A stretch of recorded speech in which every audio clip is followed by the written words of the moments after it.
Hey, today we're going to do a deep dive on communicating about queerness in ASL. I have a ton of vocabulary words, information about history and etymology behind a lot of the signs, as well as suggestions for how to handle discussing identities that don't have their own signs yet. But before I start, I have a couple of disclaimers. And I'm sorry I'm about to get mighty serious for a sec, but I promise I'll be back to my bouncy, bubbly, excited self right after. But the next 2 minutes or so of the video are, in my opinion, by far the most important part. The first disclaimer is that a lot of these identities and concepts that I'm about to discuss don't have their own unique signs yet. It takes time to develop new signs, and while our identities are by no means new, the vocabulary and terminology we use to discuss them is fairly recent. Which brings me to my second disclaimer, and this is the most important one. For signs to be created and widely accepted, deaf people need to convene to agree upon them. There are scholars who do this for academic topics all the time, and emergency meetings were even held back in 2020 to decide the sign for COVID. There's a precedent that a sign for any given identity should be decided by deaf people with that identity, ideally in as diverse a group as possible. But think about what portion of the population is deaf. Now think about what portion of the population is intersex, for example. How much crossover do you think there is there? And it gets worse. I don't think many people watching this video really understand the scope of what is denied to deaf children. To this day, hearing parents of deaf children are told that if they teach their child to sign, the child will not be successful in speech therapy and will never learn to lip read. This is quite literally the opposite of the truth. The inherent native language of anyone who is born deaf is sign. I don't care what part of the world you're from. I don't even care which signed language you choose. Although there's a difference between a signed language and a signed system, but that's for another day. Regardless, how do you expect a child to learn a second language if you've denied them a native one? But relating this back to the development of new signs, who's going to develop these new signs if we continue to deny access to deaf children? Because here's the thing, there is a difference between deafness with a little d and deafness with a capital D. Lowercase d deafness is a symptom. Uppercase D deafness is an identity. And if a child is never encouraged to embrace that identity, how likely is it that they'll go on to make linguistic contributions to ASL? So it's not just how much the intersex population, for example, overlaps with the population of people with hearing loss. It's how much it overlaps with the significantly smaller culturally deaf population. And I need everyone to pay such close attention when I say this. Every identity, every vocab word, every label that does not have a sign, hearing people denied you that. The deaf community is showing us respect by affording us agency and only allowing deaf people who hold a given identity to decide the sign for it. It is the hearing people who deny language access to the deaf people who grow up to have these identities who are at fault. I've made queer vocab videos before and had my comment section full of people angry with the deaf community for being too lazy or bigoted to develop signs for these identities. I will not allow that here. You want a more diverse array of options? Join the fight for access that we've been in for decades. We need more hearing people on the team. Go grab a pitchfork. Okay, serious part of the video is over. Let's get to the fun stuff. We're gonna start with the basics. The sign for queer. Give me a couple fours. Interlock, rainbow. And this is just the sign for rainbow as well. Now the signs for gay and lesbian have a whole bunch of really interesting history behind them, as well as some recent developments that I'm really excited about. So the old signs for gay and lesbian were produced on the chin, gay with a G, and lesbian. Starting with the sign for gay. Now this sign for gay is no longer used. Signs produced on the chin denote femininity. And while that misconception may have been way more common a few decades ago, now we know that gender expression, sexuality are all different things. So it has become offensive to use this sign. Although you will see some older deaf people who still use it, including older deaf people who are themselves gay. They just got used to the sign and it's just the one they want to use. What's happening now is people are choosing to fingerspell gay, G-A-Y. But there's a really cool linguistic phenomenon that happens in ASL called lexicalization. So for example, the signs for yes and no are lexicalized. Yes looks just like a nodding head, but what's actually happening there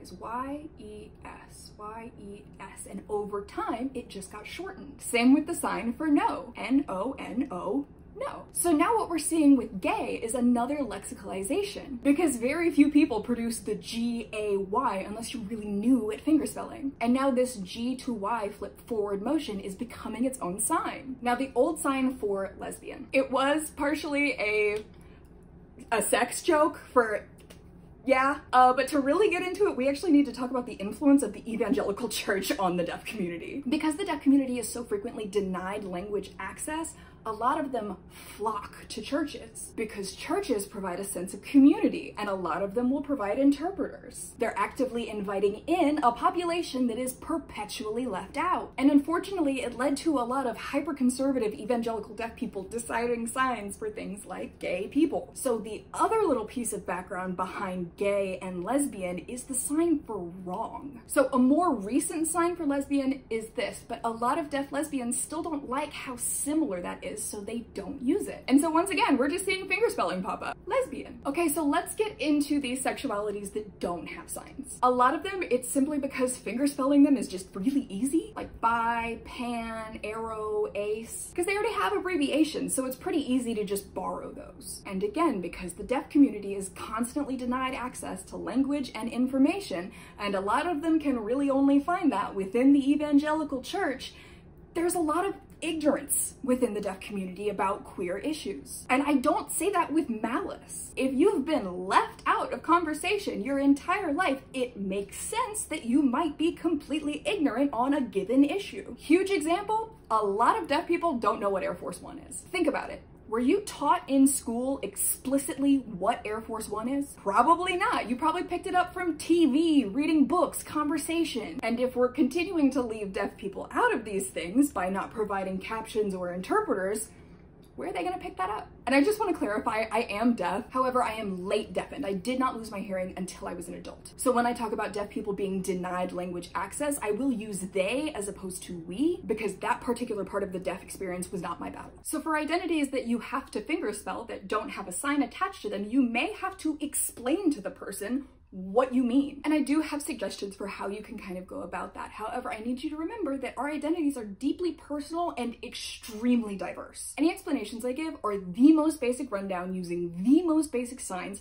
because this video is first and foremost for beginners. So for bi, one of the things you can say is that you are attracted to many different genders. So you would say attraction, your dominant hand is gonna sparkle fingers into a fist. Your non-dominant is gonna be a person. So you're focused, locking in on that person. Attraction to different or diverse genders. Gender is always fingerspelled. So attraction to diverse genders. For pan, again, fingerspelled, P-A-N. My suggestion is attraction, gender, don't care. So again, attraction, and then you're gonna shift gender, don't care. So you're basically saying, I am attracted to people, but their gender doesn't matter. Then ace. Now the ace spectrum is really large. So again, this is really basic rundown. You can say things like sex, not interested. So paralegs, horizontal tango, thumbs up, not. And then there are two ways to sign interested, a masculine and a feminine. I tend to go with the masculine. Give me an L, bend those index fingers, thumbs to the side, interested, interested. Or if you want to go with the feminine pronunciation, interested, interested. And again, I'm fully aware that that is not even close to the full rundown of the spectrum of ACE experiences, and I am sorry about that. For arrow, now arrow again is going to be fingerspelled A-R-O, and for that one you might say romantic relationships, not interested. Romantic is going to be two I love yous, facing each other, going in a circle. Your dominant hand is going to be the one facing outwards. Relationship, again, has a masculine and feminine pronunciation. And because I'm gender non-conforming, I tend to switch between masculine and feminine pronunciations of different signs. So for example, I use the feminine pronunciation of relationship as opposed to relationship, but I use the masculine form of interested. I'll do a rundown of the full thing with feminine signs and the full thing with masculine signs. Ladies first, let's do the feminine. Romantic relationships, not interested. And the masculine, romantic relationships, not interested. I know demi also falls under kind of the ACE spectrum, but I'm going to try to give that one a basic rundown as well. So I would go about signing it one of two ways. The first would be attraction, happen, first, need, no, heart. So attraction, we went over that, attraction, happen, up, facing the sky, turn inwards and down, happen. And then you're gonna give a little shoulder turn to show it's a different clause. First, dominant hand, first, need, no, it's all your fingers on the head, and then heart. And actually there are two different signs you can use for heart. The first is one hand, middle finger downwards, tap on your heart, and the other is both hands, middle finger downwards, trace a heart. So for attraction to happen, first, I need to know their heart or heart. Or if you want to be a little less flowery with your language, you can say attraction happen, need know personality. P, give it a little swish, and onto the heart. So there's a whole bunch of different ways to sign partner in a way that's totally gender neutral. And the great thing about them is that you can choose which sign you use based on how you feel about your partner. So there's this one, which kind of means that they're with your heart. Thumbs up, together, over the heart, squish. There's this one, which translates directly to sugar, but also means like baby, the term of endearment, not the child. You can do partner. It's also the sign for roommate, so it does have that connotation of cohabitation and therefore of a long-term partnership. I've also seen people refer to their partner as their relationship. And again, there's the feminine and the masculine way to sign that. If you're non-exclusive, you can call them your date. Give me a D, give me a D. Make them kith, date. You'll also see that one produced the lazy way, which only has 3 fingers. Date. And then you have the gendered ones like wife, husband, girlfriend, boyfriend. But if you want to remove the gender and sign spouse, you do it from the cheekbone. So going slowly for all of those. Girl, thumb, tap the chin, girl, friend. Give me a couple hooks. Friend, boy, boy, again, friend.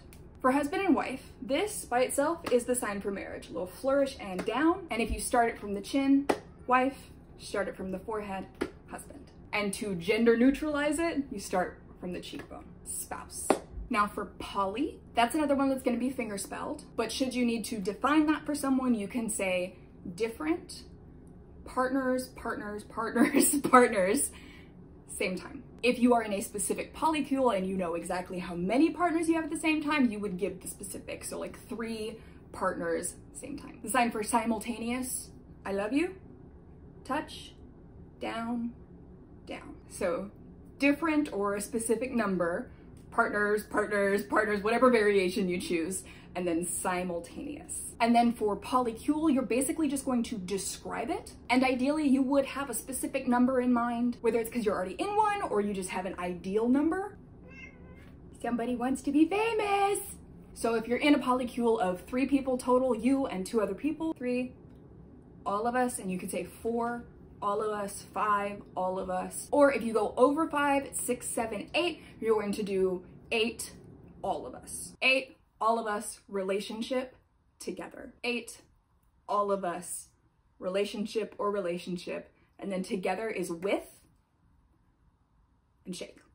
Thumbs up, together, shake. And then in the same vein as poly, there's metamor. So the partner of your partner who you are not necessarily partners with. And for that you would say my partner, partner, partner, their partner. So you start off with establishing that the person you're talking about is relating to your partner, and then you establish their relationship to your partner. We're gonna move on to gender and the trans experience. However, if I did not cover your sexual identity, I'm really hoping I gave enough puzzle pieces that you'll be able to figure out how to describe it yourself. Although, if you join my Patreon, I'm setting it up so that paid members can request specific vocab words, so be on the lookout for that. Okay, so the sign for trans. It is my second favorite sign in the world, trans. Side note, my first favorite sign, indigenous, land, ingrained.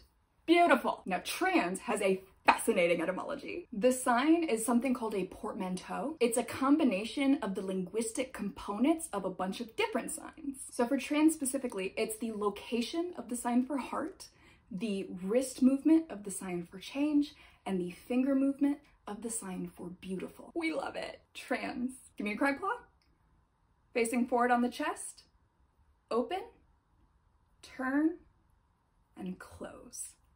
Trans. If you want to say you are a trans man, you would do trans man from the forehead, because the forehead is masculine. So trans man. And remember, I modify my signs to be easily seen on a 2D screen. So man is really just going to be a flat hand, head to chest.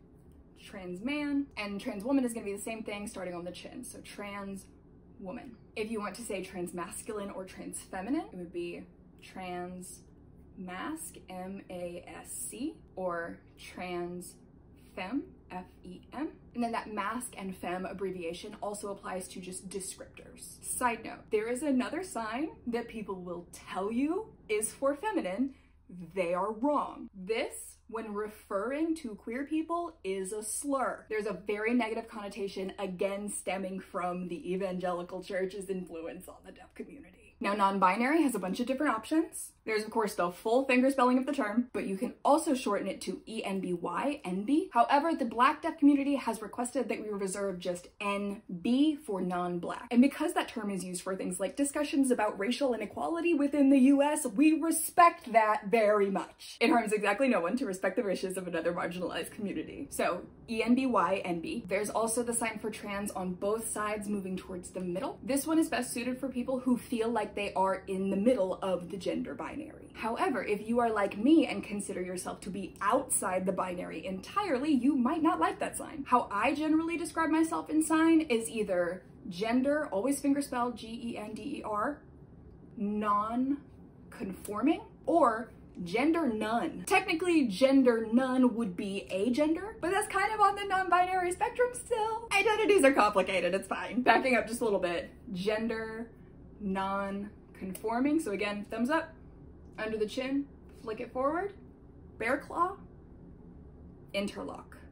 Gender non-conforming. And I guess the most accurate English breakdown of the linguistic components of that would basically be I do not fit into the binary genders. Gender fluidity has a couple different options. Like always, gender is fingerspelled, and you can either say gender move across the spectrum or gender flexible. So again, it depends on your personal experience with your gender fluidity. So gender flexible or gender moving across the spectrum. Okay, so hormone therapy. There's a couple ways you can go about this. The most recent, up-to-date, accepted sign for hormone is this. It's the chemical signals your brain sends to your body. So give me tiny pincers and flick upwards. Dominant hand by the head, hormones. And this is gonna be like your textbook pronunciation, but you'll also see people do it like from here. No one has time to get all the way up here if you're trying to talk fast. So hormone therapy, it's gonna be a T, and the sign for help, therapy. And then depending on what taking your hormones looks like for you, you can describe it as pill take. So medicine, sign for medicine, medicine, back and forth. And then that flicking motion that we did for hormone, you're gonna do it towards your mouth. Medicine, take as a pill. There's also injection, 3, claw. Now pretend you have a syringe sitting right here and close the plunger. And you're gonna put that sign wherever on your body you do your injection. So it could be here, it could be on your thigh, on your butt, wherever. But if you don't wanna be specific, just put it on your arm. And if you use a patch, you would say medicine patch. So for estrogen, you would do hormone, E with a little shake. But for testosterone, it's a little bit different because if you do hormone this, a T with a shake, you're saying toilet hormone. So testosterone is gonna be hormone T. I've seen 2 different signs for transition, and which one you choose really depends on how you feel about your transition. There's the sign for shift, 2, bend, start on the non-dominant side, move to the dominant, shift, or you can also just do change. Change. 2 X's, dominant hand facing you, non-dominant facing away, turn. So this is my dominant hand, the X is facing me, and switch. So there's transition or transition. Now the signs for top surgery. So ASL is a visual language, and we as deaf people tend to be quite blunt. So signing about top surgery can be really tricky if you don't want to kind of disclose much. So if you're discussing top surgery in ASL, you're probably going to give a little bit more explicit information than you would talking about it in English. Because in English, we just call it top surgery. And it is an option to say top surgery. T like timeout, thumbs up, facing out, non-dominant hand flat, bring it down like you're cutting it open. Surgery. But a lot of people are not really gonna know what you mean by that. But like I said, we're pretty blunt. So the more common ways you'll see deaf people talk about top surgery will be things like breasts chop off, breasts remove, alternatively breasts remove, or breasts chop off. You can either do it with a B across the chest or a bent hand. Because there's been a push recently to move away from signs that depend on English letters. So breasts or breasts, chop off or chop off, remove, delete, L, bend, tuck your thumbnail under this side and flick, delete. And that's a little blunt, but it's the inverse of adding to your chest that's a little much for a lot of people, because that one is gonna be breast or breast enlarge. So you start kind of flat, pop forwards into a bear claw, enlarge. You would also use that to refer to breast implants on a cis person as well. So yeah, top surgery, or top surgery. And that one very much depends on your comfort level. Now for terms like medical transition or social transition, medical is going to use the same sign for transition. So medical transition or transition. For social transition, however, it's really better if you just describe it. If the deaf person you're talking to is also queer, they will understand social transition or social transition. Spirit fingers, dominant hand on top, swish around each other. Social, and then transition or transition. But if you're talking to somebody who's not queer and well-versed on queer terminology, they will probably need more of an explanation. So for that, you would say clothes change, clothes, couple fives, swipe your thumbs downward, clothes change, name change. Dominant hand on top, name change, and then pronoun change, pronoun change. And we'll go over how to talk about that a little more in depth in just a minute. Next is a really new sign that I am so glad that we have. Intersex. So it's gonna be mind to heart and I to an X. Intersex. And the shift to an X is not because it ends in an X, it's because the sign for sex, biological sex, is produced with an X handshake. Next is identity. Gonna give an I with your dominant, flat non-dominant, tap tap. Identity. Expression, closed fist on the chest. Bring it forward and open. Expression. It's like you're taking your heart and displaying it to other people. Expression. Next up is dysphoria. Generally, I see this sign as mind, body, disconnect. So mind, body.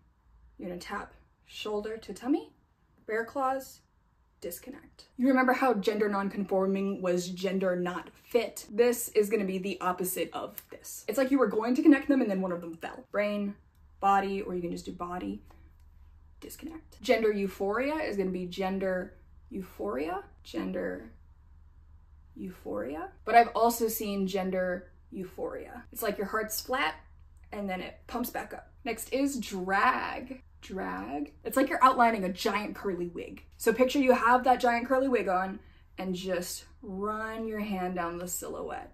Drag. Now this refers to the general practice of drag, but in terms of the performers, there's drag queens and drag kings. So again, bring it down, and then a Q, shoulder on your non-dominant side, to hip on your dominant side like you're wearing a sash, queen. And then drag king is like you're twisting a mustache, drag king. I've also seen people clarify drag king, drag, and then a K, shoulder to hip like a sash. Okay, lastly, we're gonna talk about pronouns. ASL doesn't use pronouns really. You just kind of point. But because ASL is used in America where people also read and write English, it still behooves us to talk about pronouns. So to say my pronouns are, be my, non-dominant, pronouns, like label. And you don't say are, you just fingerspell your pronouns. So my pronouns are they, them. My pronouns are they, zer. And there's actually not a specification for neo-pronouns. If somebody's confused and you need to explain that the pronouns you use are relatively new, you would say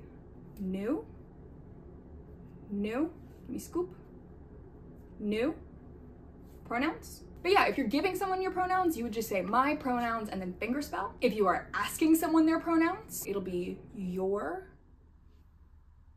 pronouns are what? Your pronouns, bear claws, face the sky, back and forth, are what? And in ASL, your eyebrows are your punctuation. So when you are asking a who, what, when, where, why question, you're going to furrow them. Your pronouns are what? And because I do foresee people having some issues with catching the finger spelling, slow please.